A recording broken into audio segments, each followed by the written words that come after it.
പാതിവില തട്ടിപ്പ് കേസിൽ പ്രതി അനന്തകൃഷ്ണ കടവന്ത്രയിലെ ഓഫീസിൽ ക്രൈംബ്രാഞ്ചും ഇപ്പോൾ റെയ്ഡ് നടത്തുകയാണ്. യഥാർത്ഥത്തിൽ വാറണ്ടുമായി ക്രൈംബ്രാഞ്ച് റെയ്ഡ് വന്നതുകൊണ്ട് അവിടെ റെയ്ഡിനായി എത്തിയ ഇ ഡി പിൻവാങ്ങിയെന്നും ഞങ്ങളുടെ പ്രതി റിപ്പോർട്ട് ചെയ്യുന്നു. YS അഭിനന്ദ് കൊച്ചിയിൽ നിന്ന് ടെലിഫോണിൽ ചേരുന്നു. അഭിനന്ദ് പറയൂ. SKN സംസ്ഥാന വ്യാപകമായി ഇഡിയുടെ പരിശോധന ആദിവില തട്ടിപ്പ് കേസുമായി ബന്ധപ്പെട്ട് പുരോഗമിക്കുകയാണ്.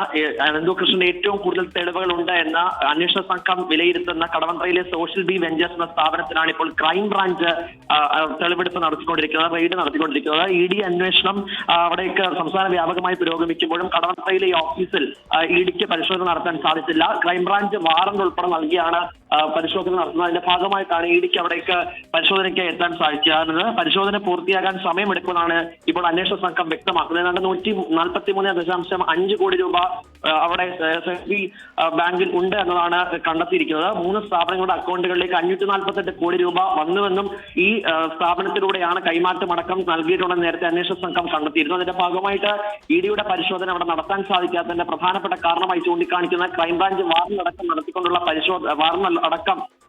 പരിശോധനയാണ് ഉള്ളത്. അതിനാൽ ആണ് കടവന്ത്ര ഓഫീസിലെത്തി ഇഡിക്ക് നേരിട്ട് പരിശോധന നടത്താൻ സാധിക്കാത്തത്. എന്തായാലും ക്രൈംബ്രാഞ്ചിന്റെ അന്വേഷണം ഇങ്ങനെ പുരോഗമിച്ചുകൊണ്ടിരിക്കുകയാണ്. അനന്തകൃഷ്ണന്റെ കടവന്ത്രയിലെ ഓഫീസിൽ ഇപ്പോൾ റെയ്ഡ് പുരോഗമിക്കുകയാണ്.